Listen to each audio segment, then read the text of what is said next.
Hello friends, स्वागत है आपका हमारे यूट्यूब चैनल केएम ट्यूटोरियल्स पर। तो फ्रेंड्स, मैं काफ़ी दिनों बाद लेक्चर ले रहा हूँ क्योंकि मैं बीमार था, जिसके कारण मेरा लेक्चर लेना पॉसिबल नहीं था। बारिश में भीगने की वजह से मुझे सर्दी, बुखार, खांसी ये सब बीमारी हो गई थी। तो फ्रेंड्स, मैं आपसे एक रिक्वेस्ट करता हूँ, अगर आपको ज़रूरत नहीं है तो प्लीज़ घर से बाहर मत निकलिए इस बारिश के मौसम में। तो बढ़ते टॉपिक पर। क्लास 10th अलजेब्रा का chapter number 1 linear equation in two variable, ये चैप्टर हमारा ऑलमोस्ट खत्म होने आ रहा है। आज हम लेक्चर नंबर 8 स्टार्ट करने जा रहे हैं। इसके बाद एक और लेक्चर आएगा और ये चैप्टर आपका फिनिश हो जाएगा। तो आज हम इस चैप्टर का last topic application of simultaneous equation, जिसको हम सिंपल लैंग्वेज में वर्ड प्रॉब्लम कहते हैं, ये टॉपिक स्टार्ट करने जा रहे हैं। उससे पहले मैं बता दूं, ये लेक्चर आपके ज़्यादा से ज़्यादा फ्रेंड्स को शेयर कर देना। तो आओ चलो स्टार्ट करते हैं। तो फ्रेंड्स, अभी तक हमने जितने भी प्रैक्टिस सेट सॉल्व किए, वहां पर आपको क्या दिया जाता था? वहां पर आपको दो लीनियर इक्वेशन दिए जाते थे। हम उसको एक के ऊपर एक लिखते थे, सॉल्व करते थे, और जो भी आपको क्वेश्चन में मेथड बोला जाता था, हम उसको सॉल्व करके उसकी वैल्यू निकालते थे। बट अब से कैसा होगा? तो यहाँ पर देखो, आपको क्वेश्चन थियोरी में लिख के दिया है। तो थियोरी में लिख के दिया जाएगा तो आपको कैसे सॉल्व करना है? तो जैसे आपने इक्वेशन के लिए सॉल्व किया था, बिल्कुल आपको थियोरी क्वेश्चन के लिए भी वैसे ही सॉल्व करना है। आपको क्या करना है? क्वेश्चन को पढ़ना है, समझना है, और क्वेश्चन में जितने भी कंडीशन दिए जाएंगे, आपको कंडीशन बनाना है और एक्स और वाई की वैल्यू निकालना है। तो मैं यहाँ पर आपको सॉल्व करके बताता हूँ, तो आपको ज्यादा बेटर वे में समझ में आएगा। तो ये पहला क्वेश्चन क्या दिया है? The perimeter of a rectangle is 40 centimetre. यानी आपको रेक्टेंगल का पेरीमीटर बोला है कितना? 40 सेंटीमीटर। फिर क्या बोला है? The length of the rectangle is more than double its bread by 2।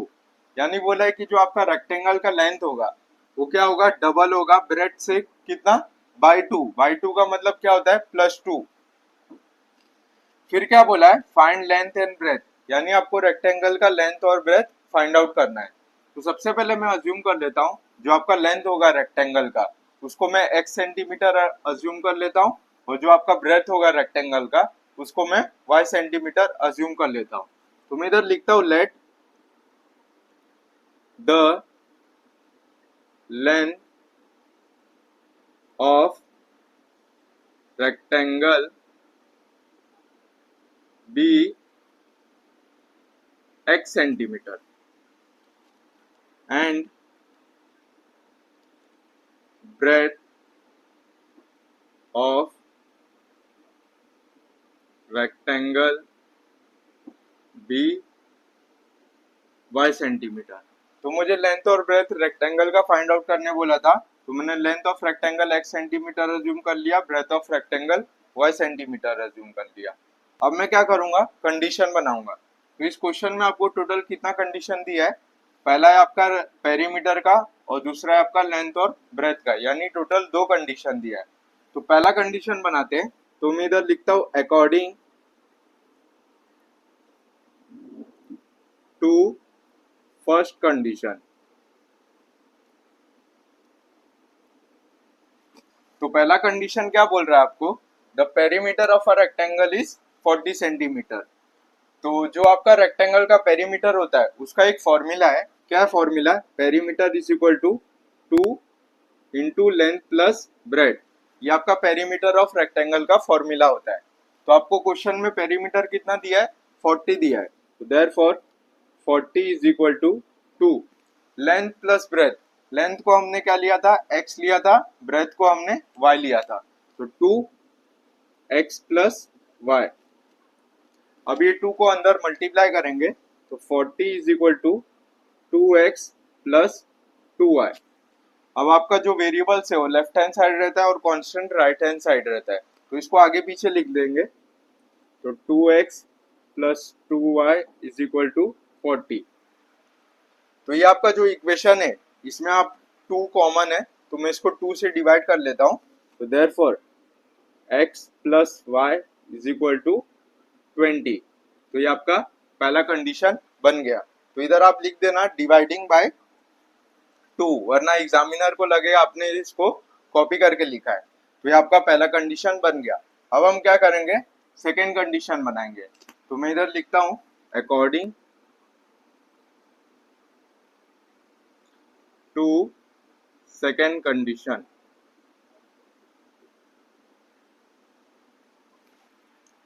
तो सेकेंड कंडीशन आपको क्या बोला है, the length of the rectangle is more than double is breadth by 2। तो आपका लेंथ ऑफ रेक्टेंगल क्या है, x है, तो x इज मोर का मतलब क्या, is equal to double its breadth. तो ब्रेड आपका क्या था, y था, तो इसका डबल करेंगे तो क्या होगा 2y, बाय 2 का मतलब क्या होता है प्लस 2। तो ये आपका मैंने सेकेंड कंडीशन बना दिया। तो मुझे क्या बोला था, लेंथ ऑफ रेक्टेंगल, तो लेंथ ऑफ रेक्टेंगल मैंने x लिया था, तो मैंने x लिखा। इस मोर का मतलब क्या होता है, is equal to than double its breadth. तो ब्रेड आपका y था तो डबल होगा तो 2y, बाई 2 का मतलब क्या होता है प्लस 2। अब आपका वेरिएबल्स जो होता है वो लेफ्ट हैंड साइड होता है और कांस्टेंट राइट हैंड साइड होता है। तो इसको अरेंज करेंगे तो ये -2 plus 2y left hand side आएगा तो क्या होगा -2y इज इक्वल टू 2। तो ये आपका सेकेंड कंडीशन बन गया। अब आपको क्या करना है, ये दोनों इक्वेशन को एक के ऊपर एक लिखना है। तो पहला इक्वेशन क्या है आपका, x plus y is equal to 20, ये आपका पहला इक्वेशन है। और दूसरा इक्वेशन है x minus 2y is equal to 2। मैंने एक के ऊपर एक दोनों इक्वेशन को लिख लिया। अब आपको जो भी मेथड इजी लगे उस मेथड से आप सॉल्व कर सकते हो, चाहे आप साइमल्टेनियस इक्वेशन से चाहे आप क्रेमर्स रूल से दोनों इक्वेशन को सॉल्व कर सकते हो। तो साइमल्टेनियस इक्वेशन से आपका आंसर जल्दी आता है, तो उस मेथड से मैं प्रीफर करूंगा सॉल्व करने को। तो साइमल्टेनियस इक्वेशन से हम सॉल्व कैसे करते थे, आपको क्या करना है, दोनों इक्वेशन का कोई भी एक वेरिएबल का दोनों वैल्यू सेम होना चाहिए। तो इधर आप x का वेरिएबल देख सकते हो, दोनों सेम है, तो दोनों सेम मिल गया। तो अब आपको क्या चेक करना है, दोनों इक्वेशन क्या है, प्लस है कि माइनस है। तो दोनों प्लस है, तो दोनों प्लस है तो आपको क्या करना है, सब्ट्रैक्ट करना है। तो मैं इसको सब्ट्रैक्ट करूंगा तो ये आपका माइनस का क्या हो जाएगा, प्लस हो जाएगा, और ये प्लस का माइनस हो जाएगा। तो जब मैं सब्ट्रैक्ट करूंगा तो आपका ये x वाला वेरिएबल कैंसिल हो जाएगा। y प्लस 2y कितना होता है 3y, 3y is equal to 20 minus 2 यानी 18। तो therefore y is equal to 18 upon 3। तो 3 के टेबल में 18 कितनी बार आता है, 3 6 जा 18। तो therefore y is equal to 6। तो आपका y का वैल्यू मिल गया, कितना मिला 6 मिला।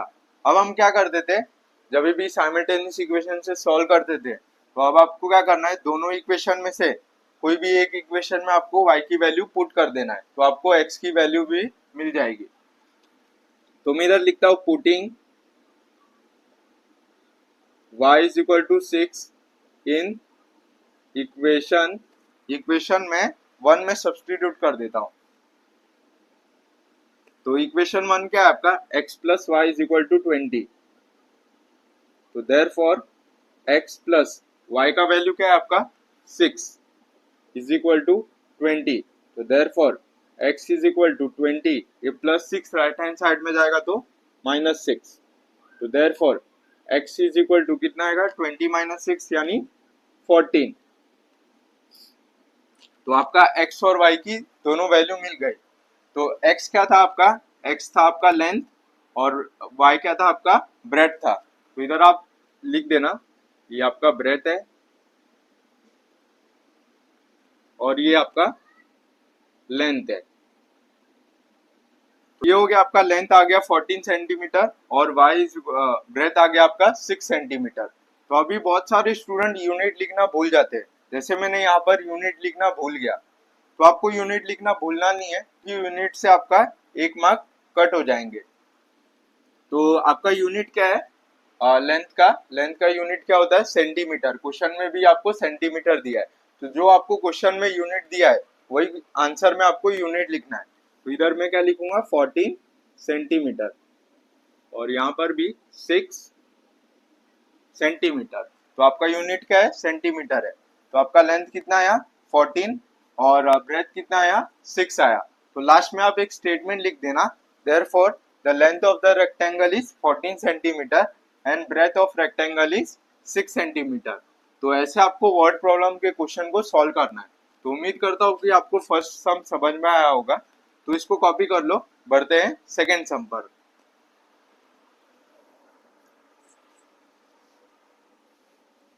फ्रेंड्स, बढ़ते हैं सेकेंड क्वेश्चन पर। सेकेंड क्वेश्चन आपका किसके बारे में बात कर रहा है? सेल के बारे में बात कर रहा है। किस चीज का सेल लगा है? वॉच का सेल लगा है। तो यहाँ पर आपको दो टाइप के वॉचेस दिखेंगे। पहला है आपका एनालॉग वॉच और दूसरा है आपका डिजिटल वॉच। तो जो आपका पहला दिन का सेल हुआ उसमें आपका एनालॉग वॉच कितना बिका? 11 बिका। और डिजिटल वॉच कितना बिका? टोटल 6 बिका। तो अमाउंट रिसीव कितना हुआ टोटल? ₹4330 अब देखते हैं सेकेंड दिन के सेल में। तो सेकेंड डे के सेल में क्या हुआ? एनालॉग वॉच 22 बिका और डिजिटल वॉच टोटल 5 बिका। तो रिसीव अमाउंट कितना हुआ टोटल? ₹7330 तो आप पहले दिन और दूसरे दिन के सेल में देख सकते हो आपका सेकेंड दिन आपका क्या हुआ? कमाई ज्यादा हुआ। कितना हुआ? 7330 क्योंकि आपका जो एनालॉग वॉच है वो पहले दिन 11 बिका था और दूसरे दिन उसका डबल बिका, टोटल 22। फिर आपको क्या बोला है? Find selling price of rich watch. Rich watch का मतलब क्या? आपको पर पीस का प्राइस बताना है। किसका? एनालॉग वॉच और डिजिटल वॉच पर पीस का प्राइस बताना है। तो सबसे पहले मैं अज्यूम कर लेता हूँ जो सेलिंग प्राइस होगा एनालॉग वॉच का उसको मैं x रुपीस कंसीडर कर लेता हूँ और डिजिटल वॉच को y रुपीस कंसीडर कर लेता हूँ। तो मैं इधर लिखता हूँ let selling price of analogue watch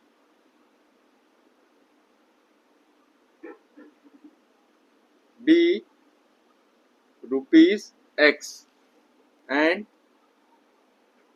selling price of digital watch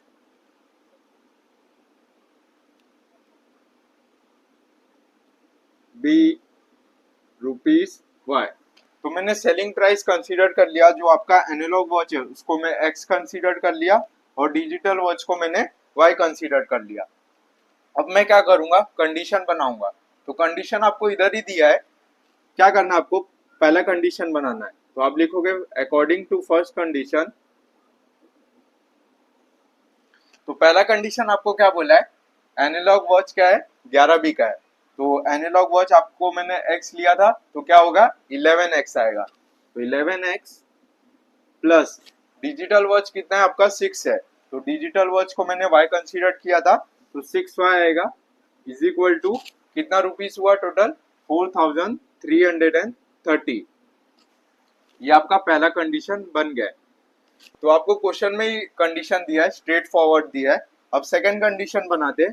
तो सेकंड कंडीशन क्या बोला आपको? तो सेकंड कंडीशन में आपका एनालॉग वॉच टोटल 22 है और डिजिटल वॉच 5 है। तो 22x plus 5y is equal to total amount कितना हुआ? 7330 रुपीज। ये आपका सेकंड कंडीशन है। तो आपने कंडीशन बना लिया। अब आपको क्या करना है? दोनों इक्वेशन को एक के ऊपर एक लिखना है और साइमल्टेनियसली सॉल्व कर देना है। तो मैं दोनों इक्वेशन को एक के ऊपर एक लिखता हूँ। तो पहला क्या है आपका? 11x plus 6y is equal to 4330। तो ये आपका पहला इक्वेशन है। और दूसरा इक्वेशन है आपका 22x plus 5y is equal to 7330।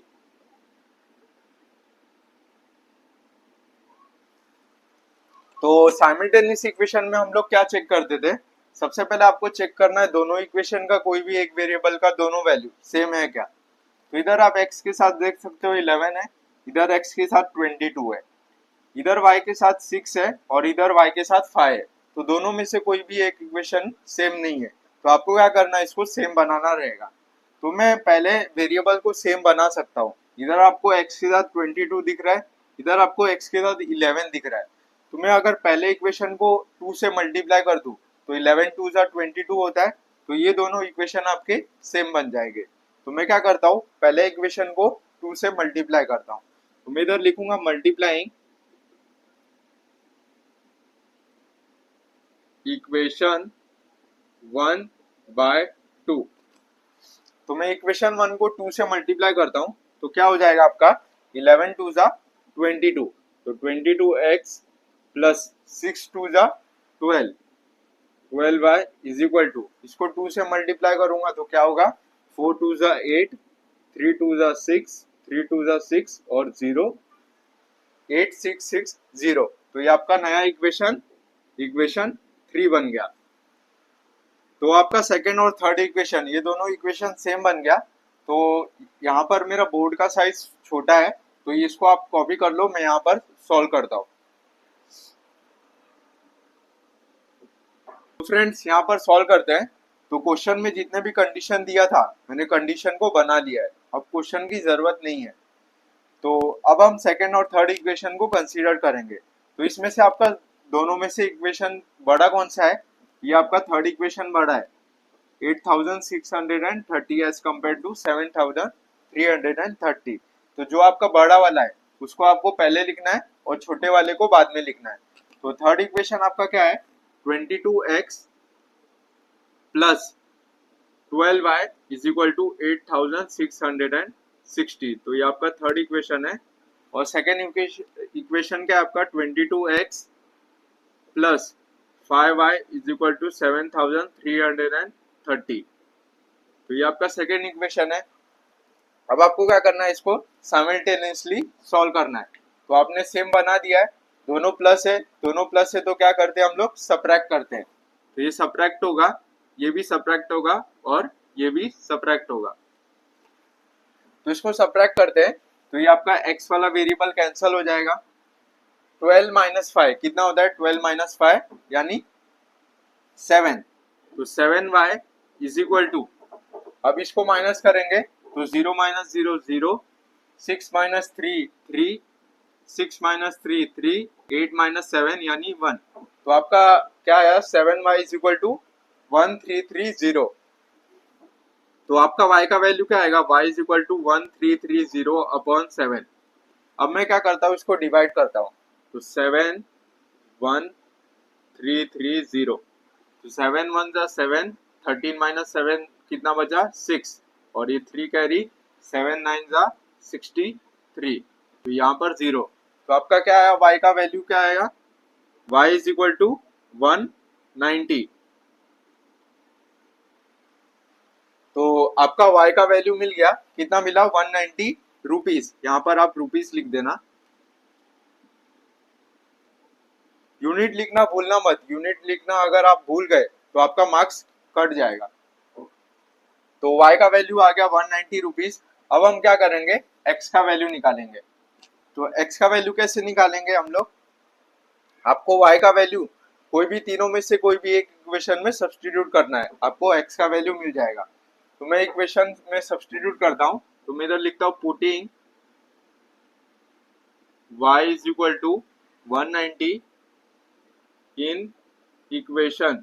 मैं इक्वेशन 1 में सब्स्टिट्यूट कर देता हूँ क्योंकि इक्वेशन 1 इजी लग रहा है। तो इक्वेशन 1 क्या आपका 11x plus 6y is equal to 4330। तो देयरफॉर 11x प्लस 6, y का वैल्यू क्या है आपका 190 इज इक्वल टू 4330। तो देयरफॉर 11x प्लस 6 0 जा 0, 6 9 जा 54, कैरी 5, 6 1 जा 6 प्लस 5 यानी 11। तो 1140 इज इक्वल टू 4330। तो therefore 11x is equal to 4330 plus 1140 right hand side में जाएगा तो माइनस 1140 हो जाएगा। तो therefore 11x is equal to 4330 minus 1140। तो 0 माइनस 0 0, 13 माइनस 4 यानी 9, फिर 2 माइनस 1 1 और 4 माइनस 1 3। तो आपका क्या आया 3190। तो देयरफॉर x की वैल्यू क्या आएगी 3190 अपॉन 11। तो मैं यहाँ पर डिवाइड कर देता हूँ 11 3190। तो 11 टू सा 22, 31 माइनस 22 बचा कितना 9, और ये 9, 11 9 सा 99, और ये 0। तो आपका x का वैल्यू क्या आया 290 रुपीज। तो therefore x is equal to 290 rupees. तो आपका x क्या था एनालॉग वॉच और y क्या था आपका डिजिटल वॉच। तो यहाँ पर मैं लिख देता हूँ, ये आपका एनालॉग वॉच था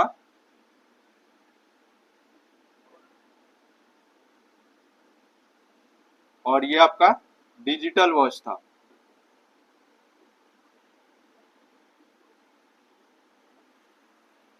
तो आपका दोनों वॉचेस का वैल्यू मिल गया।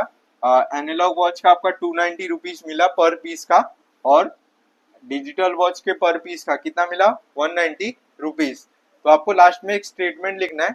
तो क्या लिखोगे आप, therefore the price of analogue watch per piece is rupees 290 and digital watch per piece is rupees 190। तो ये हो गया आपका सेकंड क्वेश्चन, कॉपी कर लो। बढ़ते हैं थर्ड क्वेश्चन पर।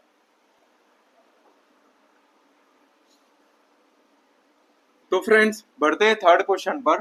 थर्ड क्वेश्चन आपका किसके बारे में बात कर रहा है, बोट के बारे में बात कर रहा है। तो क्या बोला है, अ बोट ट्रेवल 16 किलोमीटर अपस्ट्रीम।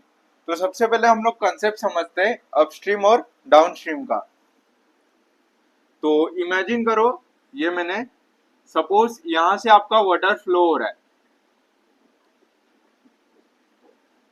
यहां से आपका वाटर फ्लो हो रहा है, और ये क्या है मेरी बोट है, ये मेरी बोट है। तो जिस डायरेक्शन में आपका पानी फ्लो हो रहा है उसे हम क्या कहेंगे, उसे हम कहेंगे डाउनस्ट्रीम। सपोज करो मैं यहाँ पर खड़ा हूं, यहाँ से मेरे पानी फ्लो हो रहा है और मैं इसी डायरेक्शन में वॉक कर रहा हूं, तो उसे हम क्या कहेंगे डाउनस्ट्रीम कहेंगे। और एक इसका उल्टा होता है जिसे हम कहते हैं अपस्ट्रीम।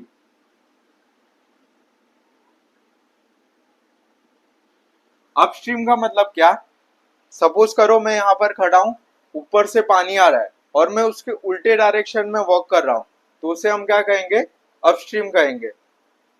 तो सिर्फ आपको इतना याद रखना है कि डाउनस्ट्रीम का मतलब क्या सेम डायरेक्शन, और अपस्ट्रीम का मतलब क्या अपोजिट डायरेक्शन। तो उम्मीद करता हूँ कि आपको अपस्ट्रीम और डाउनस्ट्रीम का कंसेप्ट समझ गया रहेगा। तो अब क्वेश्चन पढ़ते हैं।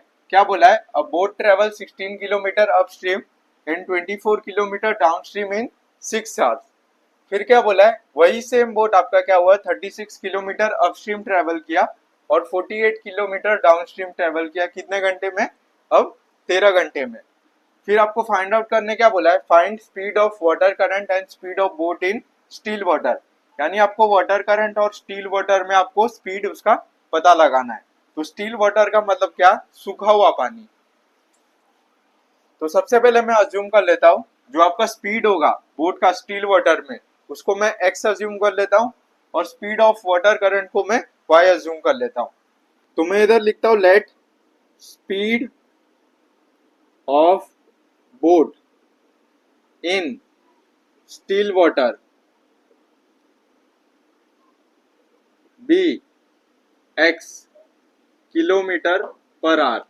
बट बहुत सारे स्टूडेंट कंफ्यूज होंगे क्योंकि आपका स्पीड का जो यूनिट होता है वो मीटर पर सेकंड होता है, बट यहाँ पर मैंने किलोमीटर पर आवर लिखा है क्योंकि आपके क्वेश्चन में किलोमीटर पर आवर दिया है। तो आपको जो क्वेश्चन में यूनिट दिया है वही आपको आंसर में लिखना है।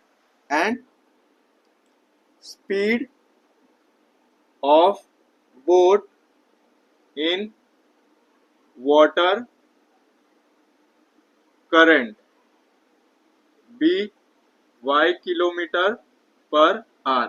तो मैंने स्टील वाटर को मैंने x किलोमीटर पर आर ले लिया और speed of boat in water current को मैंने y किलोमीटर पर आर ले लिया। अब मैं क्या करता हूँ, स्पीड निकालता हूँ अपस्ट्रीम और डाउनस्ट्रीम का। तो मैं इधर लिखता हूँ speed of boat in upstream. तो मैंने आपको क्या बताया था, सपोज करो यहां से आपका पानी फ्लो हो रहा है, ये आपका पानी फ्लो होने का डायरेक्शन है और मैं उसके उल्टे डायरेक्शन में वर्क कर रहा हूँ। तो उल्टे डायरेक्शन में वर्क कर रहा हूँ तो उस समय क्या होगा, आपका अपस्ट्रीम होगा। बट अपस्ट्रीम में आपका क्या होगा, स्टील वाटर और वाटर करंट दोनों आएगा। तो स्टील वाटर को मैंने मान लिया x, ये आपका x था, अगर मैं उसके उल्टे डायरेक्शन में वॉक कर रहा हूँ तो उस समय आपका साइन कौन सा आएगा, नेगेटिव का आएगा। क्यों नेगेटिव का आया, क्योंकि आपका पानी का फ्लो इस डायरेक्शन में और मैं उसको उल्टे डायरेक्शन में वॉक कर रहा हूँ, इसीलिए आपका साइन क्या आएगा, नेगेटिव आएगा। तो x माइनस वाई, एक्स आपका स्टील वाटर का, वाई आपका वाटर करंट का, और बीच में आपका साइन कौन सा है, minus, x minus y kilometre per hour. अब अपने अपस्ट्रीम को आपका समझ गया तो आपको डाउनस्ट्रीम का समझ गया रहेगा। And speed of boat in downstream, तो डाउनस्ट्रीम में आपका क्या होगा, डाउनस्ट्रीम में आपका क्या होता है, आप क्या करते हो, वही सेम डायरेक्शन में वॉक करते हो। अपस्ट्रीम में आप अपोजिट डायरेक्शन में वॉक करते हो, इसीलिए आपका साइन क्या आया, नेगेटिव आया। अगर आप सेम डायरेक्शन में वॉक करोगे तो उस समय आपका साइन क्या आएगा, पॉजिटिव आएगा। तो इधर आपका क्या आएगा, x plus y kilometre per hour. बस आप इतना याद रखना, अगर आप अपोजिट डायरेक्शन में वॉक कर रहे हो उस समय आपका अपस्ट्रीम रहेगा तो आपका साइन क्या आएगा, नेगेटिव आएगा। अगर आप सेम डायरेक्शन में वॉक कर रहे हो तो उस समय आपका क्या आएगा, डाउनस्ट्रीम आएगा, और उस समय आपका साइन क्या रहेगा, पॉजिटिव रहेगा। तो यहाँ तक अगर आपने समझ लिया तो आपने समझ लो जंग जीत लिया। यानी अभी आपको क्या करना है, जैसे हमने सेम, आपको क्या करना है, कंडीशन बनाना है और एक्स और वाई की वैल्यू निकालना है। तो फ्रेंड्स, आपने साइंस के टेक्स्ट बुक में स्पीड का फॉर्मूला पढ़ा होगा। स्पीड का फॉर्मूला क्या है, स्पीड इज इक्वल टू, इधर आप लिख देना now, speed is equal to क्या है आपका फॉर्मूला, डिस्टेंस अपॉन टाइम। ये आपका क्या है, स्पीड का फॉर्मूला है। अगर मुझे इस फॉर्मूले से टाइम निकालना है तो फॉर्मूला क्या बन जाएगा आपका, therefore time is equal to, ये क्या होगा, टाइम इधर जाएगा और स्पीड नीचे आ जाएगा। Time is equal to distance upon speed. ये आपने लोअर स्टैंडर्ड में पढ़ा होगा ये फॉर्मूला। तो मैंने time is equal to distance upon speed, अब हम क्या करेंगे, कंडीशन बनाएंगे। तो मैं इधर कंडीशन बनाता हूं, तो मैं यहां पर लिखता हूं फर्स्ट कंडीशन।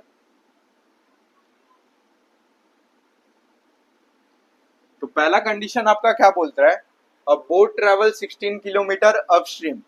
तो 16 किलोमीटर आपका क्या है, डिस्टेंस है, और अपस्ट्रीम के लिए आपका स्पीड कितना है, x माइनस वाई। तो कंडीशन कैसा बनेगा, 16 अपॉन x माइनस वाई, ये हो गया। फिर क्या बोला है, एंड 24 किलोमीटर डाउनस्ट्रीम। अब 24 किलोमीटर आपका डिस्टेंस है और डाउनस्ट्रीम के लिए आपका स्पीड कितना है बोट का, x plus y, plus 24 upon x plus Y.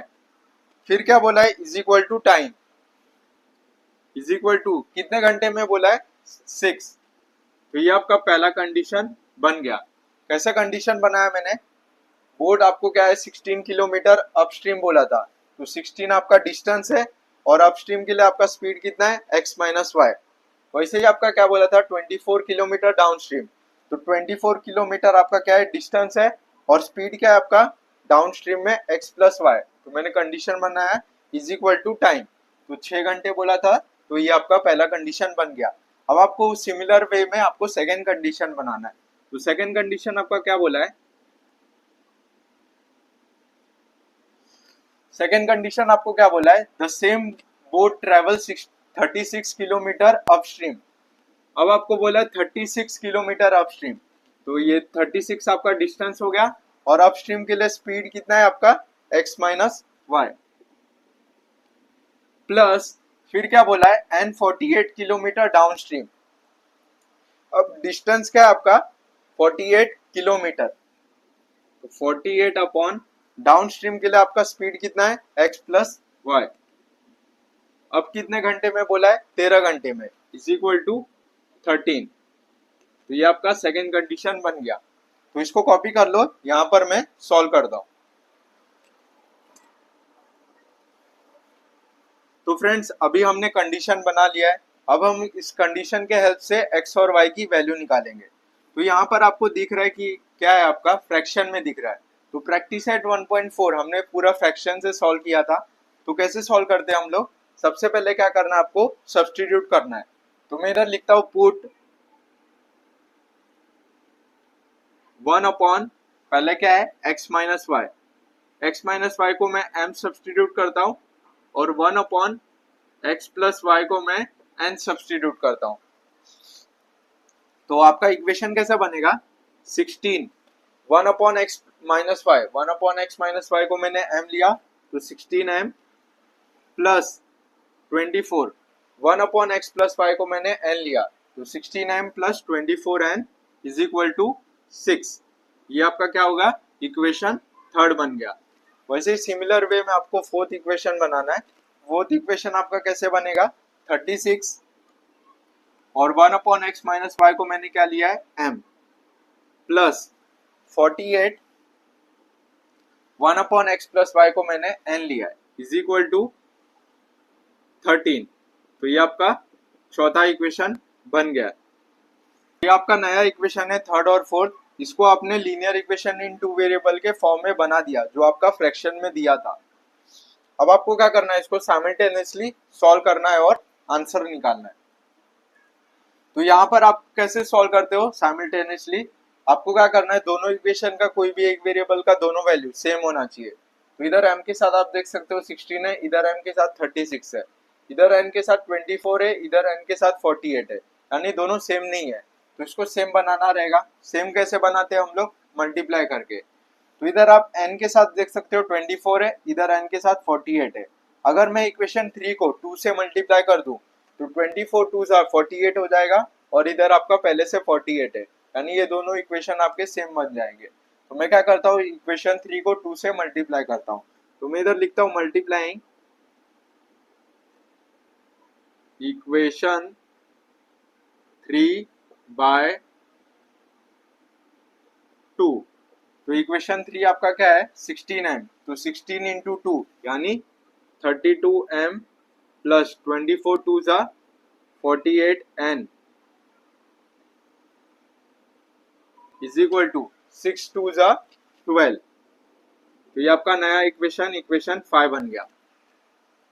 अब आपका चौथा और पांचवा इक्वेशन ये दोनों सेम बन गया। तो ये दोनों इक्वेशन को कंसीडर करते हैं। तो चौथा इक्वेशन क्या है आपका 36m plus 48n is equal to 13। ये आपका चौथा इक्वेशन है। और पांचवा इक्वेशन क्या आपका 32m plus 48n is equal to 12। ये आपका पांचवा इक्वेशन है। अब आपका जो n का वेरिएबल है दोनों सेम बन गया। दोनों क्या है आपका प्लस है, दोनों प्लस रहेगा तो आपको क्या करना है सबट्रैक्ट करना है। तो मैं इसको सबट्रैक्ट करूंगा तो ये भी आपका सबट्रैक्ट हो जाएगा, ये भी सबट्रैक्ट हो जाएगा, तो आपका n वाला वेरिएबल कैंसिल हो जाएगा। तो 36 माइनस 32 कितना होता है 4m। 4m is equal to 13 minus 12 यानी 1। तो आपका m का वैल्यू क्या आएगा 1 अपॉन 4। तो फ्रैक्शन में आ गया, टेंशन की बात नहीं है, इसको सॉल्व करेंगे। अब आपको क्या करना है m का वैल्यू निकाल लिया, अब हम n का वैल्यू निकालते हैं। तो n के लिए क्या करना पड़ेगा आपको कोई भी एक इक्वेशन में m का वैल्यू सब्स्टिट्यूट करना रहेगा। तो मैं इक्वेशन 3 में सब्स्टिट्यूट कर देता हूँ। तो मैं इधर लिखता हूँ पुटिंग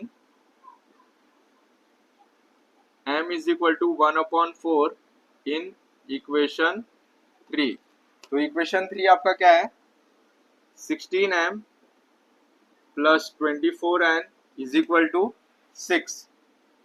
तो देयरफॉर 16 m का वैल्यू क्या है 1 अपॉन 4। तो 16 into 1 upon 4 plus 24n is equal to 6।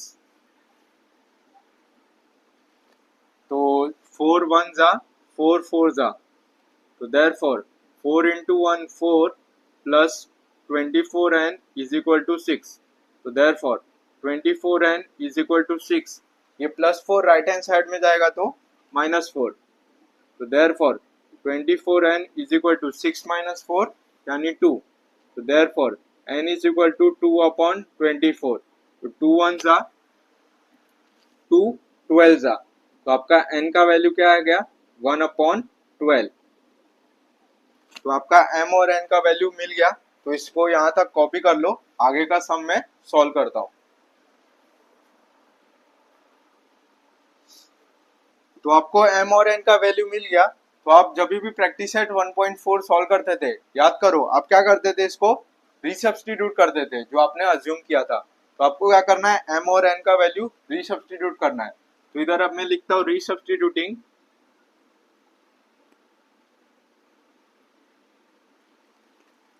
m and n इन, मैं इस इक्वेशन को स्टार मान लेता हूँ, तो मैं स्टार में सब्स्टिट्यूट कर देता हूँ इन स्टार। तो आपका स्टार वाला इक्वेशन क्या है, 1 upon x minus y is equal to m and 1 upon x plus y is equal to n। तो therefore 1 upon x minus y is equal to m का वैल्यू क्या है आपका 1 upon 4 and 1 upon x plus y is equal to n का value क्या है आपका 1 upon 12। तो देयरफॉर आपका एक नया इक्वेशन बन गया x minus y is equal to 4। तो ये आपका कौन सा इक्वेशन था, ये आपका फिफ्थ था, तो ये आपका सिक्स्थ इक्वेशन बन गया। और एक इक्वेशन मिला x plus y is equal to 12। तो आपको दो इक्वेशन और नए मिले। तो अब आपको क्या करना है, इसको सॉल्व करना है और x और y की वैल्यू आपको मिल जाएगी। लाइक सिक्स्थ इक्वेशन क्या है आपका x minus y is equal to 4, ये आपका सिक्स्थ है। और सेवेंथ है आपका x plus y is equal to 12, ये आपका सेवेंथ है। अब आपको क्या करना है, इसको सॉल्व करना है और x और y की वैल्यू निकालना है। तो साइमल्टेनियसली सॉल्व करते हैं। तो दोनों इक्वेशन को क्या करना है, आपको दोनों इक्वेशन में चेक करना है, दोनों इक्वेशन का कोई भी एक वेरिएबल का दोनों वैल्यू सेम होना चाहिए। तो इधर आप x के साथ देख सकते हो दोनों सेम है, तो दोनों सेम है, दोनों प्लस है, तो दोनों प्लस है तो आपको क्या करना है, सब्ट्रैक्ट करना है। तो मैं इसको सब्ट्रैक्ट करूंगा दोनों क्योंकि प्लस है, तो ये यहाँ पर भी आपका सब्ट्रैक्ट हो जाएगा, यहाँ पर भी सब्ट्रैक्ट हो जाएगा। तो ये आपका क्या होगा, x वाला वेरिएबल कैंसिल हो जाएगा। माइनस वाई कितना होता है, -2y is equal to 4 minus 12 कितना होता है, -8। तो therefore y is equal to -8 upon -2। तो ये दोनों माइनस आपका कैंसिल हो जाएगा, 2 1 जा 2 4 जा। तो आपका y का वैल्यू क्या आ गया, 4 आ गया। तो आपको एक वेरिएबल का वैल्यू मिल गया। अब आपको क्या करना है, x के लिए निकालना है। तो ये यहाँ तक आप कॉपी कर लो, यहाँ पर मैं सॉल्व करता हूँ। आपको 6 नहीं तो 7 में से दोनों में से कोई भी एक इक्वेशन में आपको y का वैल्यू सब्स्टिट्यूट करना है। तो मैं इधर लिखता हूँ put in y is equal to 4 in equation, मैं इक्वेशन 6 में सब्स्टिट्यूट कर देता हूँ। तो इक्वेशन 6 क्या है आपका, x minus y is equal to 4। तो देयरफॉर x माइनस y का वैल्यू क्या है आपका 4 इज इक्वल टू 4। तो therefore x is equal to 4, ये -4 राइट हैंड साइड में जाएगा तो +4। तो आपका x का वैल्यू क्या आ गया, 8 आ गया। तो आपको दोनों वेरिएबल्स का वैल्यू मिल गया, x का 8 मिला, y का 4 मिला। तो आप इधर लिखोगे therefore x, y is equal to 8, 4। तो ये हो गया आपका लंबा चौड़ा सम बोर्ड का, काफी ज्यादा इंपॉर्टेंट है, एग्जाम में आपको कंफर्म पूछते ही है। तो इसको कॉपी कर लो। तो फ्रेंड्स, उम्मीद करता हूँ कि आज का लेक्चर आपको समझ में आया होगा। आज हमने लेक्चर नंबर 8 इस चैप्टर का कंप्लीट कर लिया। अब आपका जो नेक्स्ट लेक्चर होगा वहां पर हम लोग प्रैक्टिस सेट 1.5 देखेंगे, इसी टॉपिक पर बेस्ड है, और वो इस चैप्टर का लास्ट लेक्चर होगा। तो मिलते हैं फ्रेंड्स नेक्स्ट लेक्चर में, तब तक के लिए बाय बाय, जय हिंद।